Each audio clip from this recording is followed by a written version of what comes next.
The operator says that after he found out that his cousin was one of the victims of the nth room, the child porn case, he got furious and decided to expose the identities of the criminals, as the Korean justice system is too lenient toward the vicious criminals, and it made them try worse things without regret. Wow.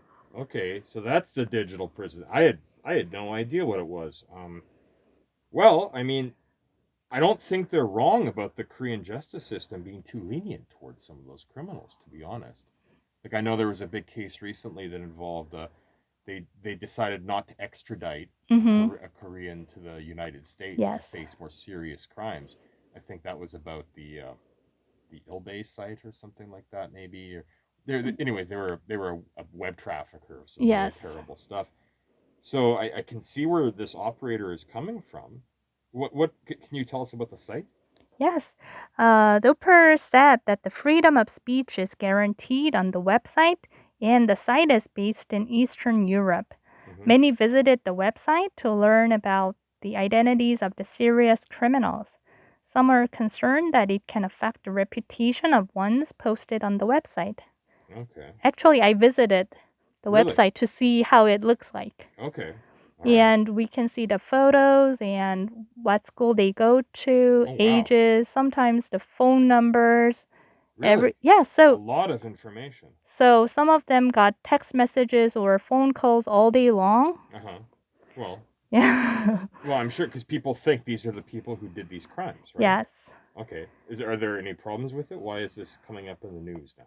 A few days ago, one of the suspects whose identity were revealed on the digital prison committed suicide Oh. with a message that he's not the one who committed such sexual crime. His personal information was revealed by the digital prison with the allegation that he shared a photo that he attached the face of his acquaintance to the body of the porn photo. Mm-hmm. He said that he did not do such fabrication but had pressed the wrong URL and once allowed somebody he doesn't know to use his phone. Mm-hmm. He suspected that the hacking of his phone. Okay. The family of the deceased student filed an accusation case against the operator for defamation to the police. Wow. All right. So what's the legal issue here? The issue is whether the operator of digital prison can be prosecuted and punished for defamation, as he revealed the identities of the convicts and suspects online. Mm-hmm.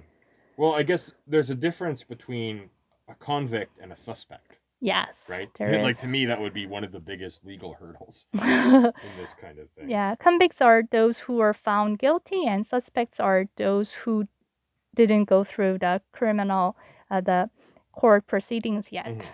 Though I remember when we were talking about like libel and defamation and some of Mm-hmm. that, we just did discuss it. Even if you say something that's true, Mm-hmm. if it's with the intent, if it has the effect of harming their business or harming their person, that you could still be liable. Yes. And I guess this could fall under that, right? Yes. Okay. Well, tell us then, how does the law apply here? According to the criminal law, if one defames another by publicly alleging the facts, it's regarded as defamation Mm-hmm. and it can be punished. However, if the alleged facts are true and such public allegation was solely for the public interest, like to let the people know about the truth, Yeah. the act shall not be punished. Okay. Some experts assess the operator of digital prison reveals the identities not for the public interest, but so mainly to blame a specific person. Oh, okay. Another issue is that these defamatory acts were conducted online, Mm-hmm. so the applicable law is not criminal law, but a more special law called Act on Promotion of Information and Communications Network, Utilization and Information Protection, etc. Okay. Yeah, it's quite similar. The Article 70 sets forth that a person who commits defamation of another person by Mm-hmm. disclosing a fact to the public through an information and communications network, basically like internet or texting, Yeah. purposely to disparage the reputation of such person, Mm-hmm. he shall be punished by imprisonment with a labor for up to 3 years or by a fine not exceeding 30 million won. Okay, so it can be pretty serious. Yeah, but the issue is in this act, there is no justification clause like the criminal act. Right. So in the criminal act, if you're It was morely for if it was for public information, yeah, or for public safety, yes, then you can get out of it. But in this like special law, there is no clause like that. Oh, interesting. Yeah, as there is no specific justification clause that allowing the disclosure out of good faith based on the public interest, the proponents argue that as the legal elements are almost identical, the justification clause in the criminal act should be applicable to the special act as well, because all the elements are similar. So why don't we just use that justification, borrow that justification from the criminal act and apply here? Yeah, why would it be different online than if you printed it in a newspaper or a media report? Yes, it's their rationale. Okay. The opponents back their position with the support of Korean Supreme Court decision made in 2006. It concluded that the Criminal Act Article 310, the justification clause, does not apply to the defamation by the information and communications network. However, the court added that if the act is based on public interest, then the purpose to disparage the reputation of somebody will be deleted. Therefore, the prosecutor should prove the purpose of disparage of reputation as a separate element. So still there is a way to prove and make them be punished. All right. So is there any more recent ruling on this? Because you said that was 2006. Yeah, in last January, the Suwon District Court made a decision on the website operators who operate the website, revealing the identity of the parents who do not pay the child custody. The parents whose identities were revealed accused operators, arguing that they defamed their reputation. Yeah. It went through the jury trial, and the jury found the operators not guilty. Oh. Yep.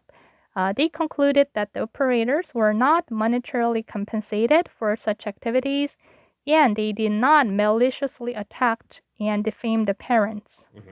Their intents were mainly to enhance the awareness of the single parents who do not receive child custody and press the parents to pay for it. I see. All right. Yeah. Well, it's a very interesting issue, and it's right on the forefront of the digital era. Yeah, right. And so these are new laws, and as you pointed out, they're still ironing them out and trying to make them the same as other laws, I guess. So yeah, thank you so much for teaching us about that. Yeah. And you can put this on our YouTube channel, right? Yes, you can find the segment in video and my YouTube channel. You can find me by searching Korean Law 101 on YouTube. All right. Thank you so much for coming today, Hyunjoo. Thank you for having me. All right. Yeah. What's that? This one은 아까 그 중간에 우리가 텀이 있어가지고 약간 짧은데 좀 더 하실 얘기 혹시 있으세요? Do you have anything to talk more? Because you had a pause in the middle. Oh, it was it's a bit short. It's a bit it's a little short. shorter. Yeah. Yeah. Just ask me this question here. What do I think? I'll say something. Okay. Where should we put that? Just back when she said pressing the parents to, I guess before I said the thing about YouTube. Very end. Right at 거의 the end. 끝에요. 거의 끝에. 예. And you can put this on our right there. Pointed out the same as other laws, I guess. So yeah, thank you so much for trying to make them the same as other laws, I guess. 와, 네네네. So what do you think? So what do you think about the criminal liability of operators of digital prison?